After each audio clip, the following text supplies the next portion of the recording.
Hello दोस्तों, स्वागत है आपका एक नई कहानी में। तो चलिए शुरू करते हैं। आज की कहानी हमारी है बौना पिशाच। तो कहानी हमारी शुरू होती है 3 दोस्तों से। ऐसे दोस्त जो बचपन से ही एक साथ स्कूलिंग और कॉलेज की पढ़ाई कर रहे होते हैं। तनु, श्रेया और शुभम तीनों जो हैं एक साथ पढ़ाई करते हैं बचपन से ही। जब ये कॉलेज पहुंचते हैं, इनका कॉलेज ख़त्म होने वाला होता, तो इन लोग को ख़त्म करने से पहले, कॉलेज छोड़ने से पहले सोचते हैं क्यों ना है कि कोई ट्रिप की जाए। तो फिर तीनों कहते हैं कि चलो ठीक है चलते हैं। लेकिन तब तक इनको इनकी जॉब के कॉल लेटर मिल जाते हैं। जब कॉल लेटर मिल जाते हैं, वो लोग इधर ट्रिप के लिए चाह ही रहे होते हैं, कॉल लेटर मिलते हैं। तो कॉल लेटर उनका ऐसी जगह का होता है, काफ़ी दूरी होती है जहाँ पे वो लोग रह रहे होते हैं। तो वो लोग ये डिसाइड करते हैं कि फैमिली को बताने से पहले चलो हम लोग ये वाली ट्रिप पूरी कर लें।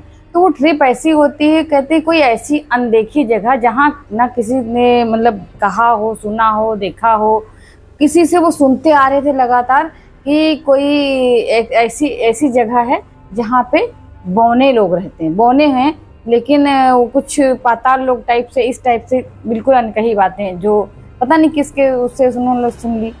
अब वो जानना चाह रहे हैं, जा रहे होते हैं तीनों। तो एकदम से तनु को याद आ जाता है कि अरे उसका नाम तो शायद पाताल लोक है। और श्रेया कहती अरे हाँ सच में ये तो पाताल लोक के बौने की बात कर रहे हैं। तो कह नहीं बौना, बौने मतलब क्यों? कह रहे नहीं, वहाँ पे सदियों से वो लोग रहते, वहाँ ना कोई आता है ना जाता, वो एक द्वीप टाइप में है। बहुत दूरी, यहाँ से करीब 8 घंटे की रास्ता है हम लोग जहाँ पे रह रहे हैं। तो भाई तीनों तैयार तो हैं ही हैं, सारा सामान लेकर के अपनी गाड़ी में रख लेते हैं और चलना शुरू करते हैं।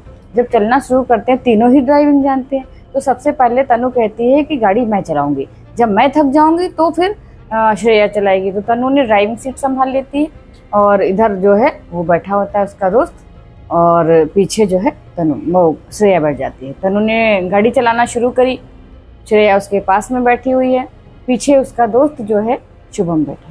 अभी ये तीनों चल ही थे तो वो सर्च करता है जहाँ से उसने ये जानकारी ली थी।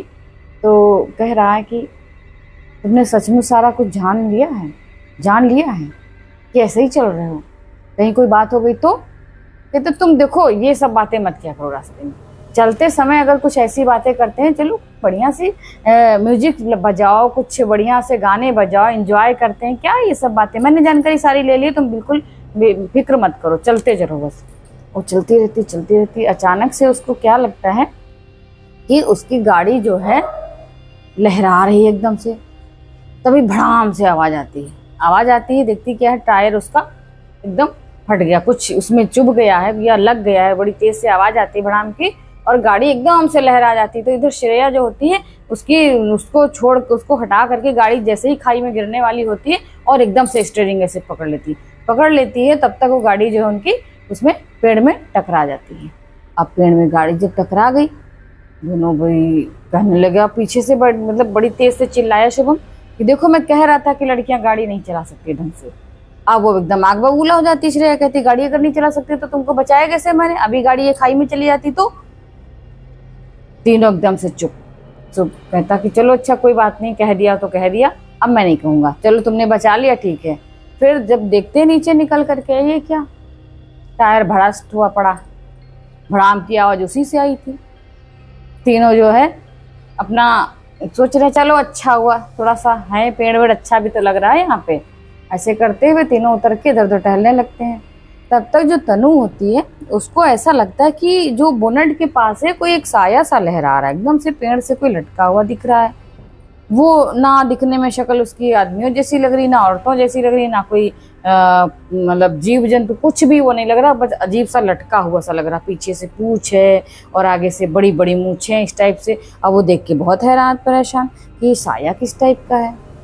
तो फिर थोड़ा सा चलते हैं, अब गाड़ी तो चलने लायक नहीं है। तो कहते पहले चलो इसकी स्टेपनी चेंज करते हैं। स्टेपनी निकालते हैं, वो चेंज करते हैं, फिर वो गाड़ी में फिर बैठते हैं। चलते थोड़ी दूरी पे तो सब कहने लगते हैं आपस में, तीनों बात करते हैं कि चलो अच्छा, श्रेया गाड़ी चला रही होती है, शुभम पीछे ही बैठा। यार चलो भाई पहले खाना तो खा लिया जाए थोड़ा बहुत, अभी तो वहाँ जाने के लिए बैग में तो है मेरे, पर यहाँ दिखते हैं क्या है।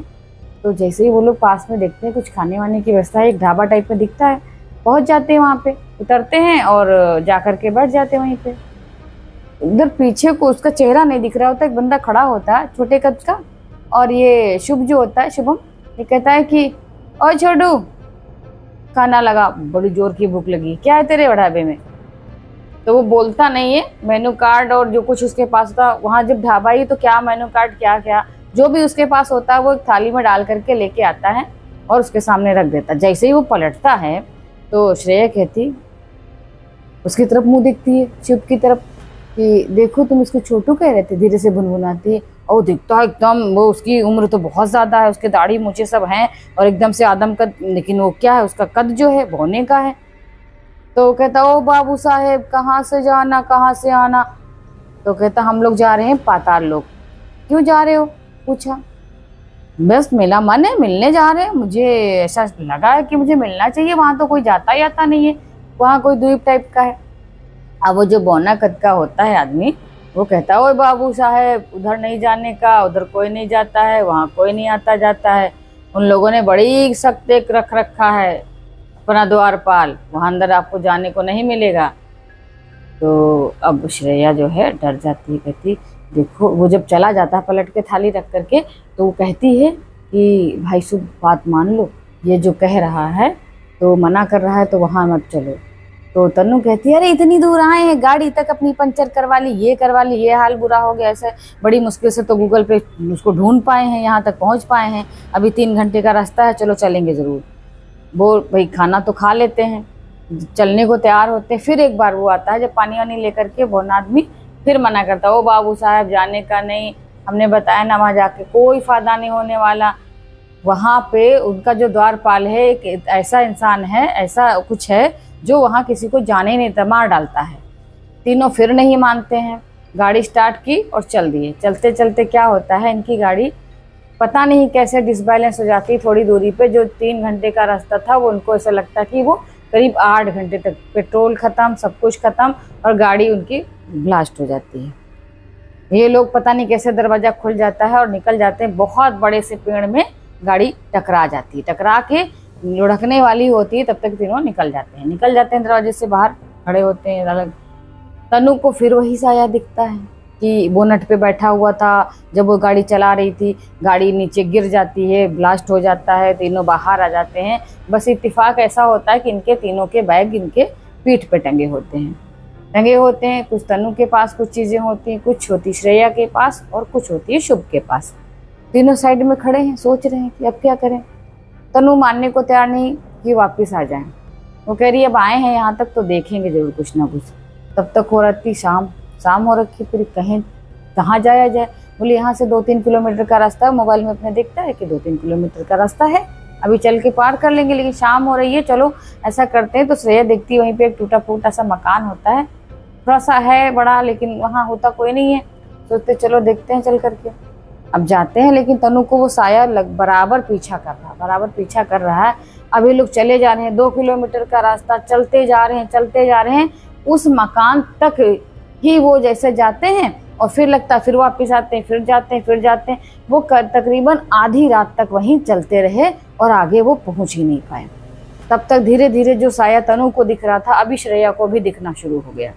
जब श्रेया को दिखना शुरू, श्रेया भी डरने लगी, कहने लगी शुभ देखो बात सुनो, तनु बिल्कुल सही कह रही थी, मुझे भी वो पूंछ वाला आदमी दिखा है। पूंछ है बहुत लंबी सी उसके और मूछे भी उसके हैं। वो ना नाग लग रहा है, ना ही मुझको मगरमच्छ लग रहा है, और ना ही वो आदमी और औरत, कुछ भी मुझे नहीं लग रहा। बस उसकी बड़ी बड़ी मूछें, ये बड़े बड़े से बाल, ऐसे देख के बहुत भयानक चेहरा लग रहा। दोनों आपस में, दोनों लड़कियां डरने लगती हैं, लेकिन शुभ नहीं मान रहा होता। शुभ कहता अच्छा चलो कोई बात नहीं, अभी हम देखेंगे आगे, चलो। तीनों चलते, वो कहती मुझे भूख लगी, तो अपनी पीठ की तरफ ऐसे इशारा करता, देखो मेरे बैग में बहुत कुछ खाने को है, बस चलो अब कहीं हम लोग नहीं जाएंगे, इसी घर में जो है चल करके विश्राम करते हैं रात तक, सुबेरे को निकलेंगे जब सुबह होगी। लेकिन वो लोग उसमें दरवाज़ा खोल करके घुस जाते हैं। उसी घर में जब घुस जाते हैं, जैसे ही वो अंदर घुसते हैं और थोड़ा सा हल्का सा जो है दरवाज़ा खोलते हैं, ऊपर से वही साया जो है वो लटकता हुआ दिखता है शुभ को। जब शुभ को दिखता है तो शुभ बहुत तेज़ी से डर जाता है, धीरे धीरे जो है उसका डर इतना तेज से वो दहल जाता है देख करके, उसकी आंखें, उसका मुंह सब एकदम भयंकर, एकदम बहुत बहुत भयानक। वो क्या होता है कि एकदम से इतनी तेजी से लहराता है, तीनों को एकदम से एक दरवाजे पे धक्का देके ऐसे करके कर देता है। उसकी दरवाजे की पता नहीं क्या उसमें होता, तीनों की एकदम खचाक से तीनों एकदम बेसुध के नीचे गिर जाते हैं और तीनों की गर्दनें एकदम फिनिश कट गई, गिरे पड़े वहीं पे। और वो पिशाच टाइप का जो होता है साया, वो धीरे धीरे उसी बौने की शक्ल में आ जाता है और उन तीनों की गर्दन ऐसे पकड़ करके और मुंडी ऐसे ऐसे हिलाते हुए जाता है, सीधे जंगल में से फेंक देता और बहुत तेजी से ऐसे हंसता है। आए थे बौना देश को देखने, जानते नहीं यहाँ बौने पिशाच रहते हैं, यहाँ समुद्र में बौने पिशाच रहते। इस तरह से इतनी तेजी से वो हंसता है और तीनों का काम वहीं पे तमाम हो जाता है। ना वो इधर के ना उधर के, वो अनजान रास्ते पे जा रहे थे। किसी चीज़ को, अनजानी चीज़ को जब तक जानो नहीं तब तक वहाँ नहीं जाओ। लेकिन ये तीनों नहीं माने, ना ही फैमिली को बताया ना ही दोस्तों को बताया, बस तीनों निकल पड़े थे अनजान सफ़र पे।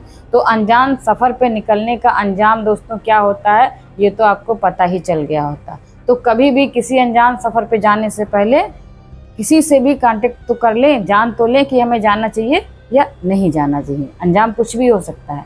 तो दोस्तों ये थी आज की कहानी, मिलते हैं कल एक नई कहानी के साथ।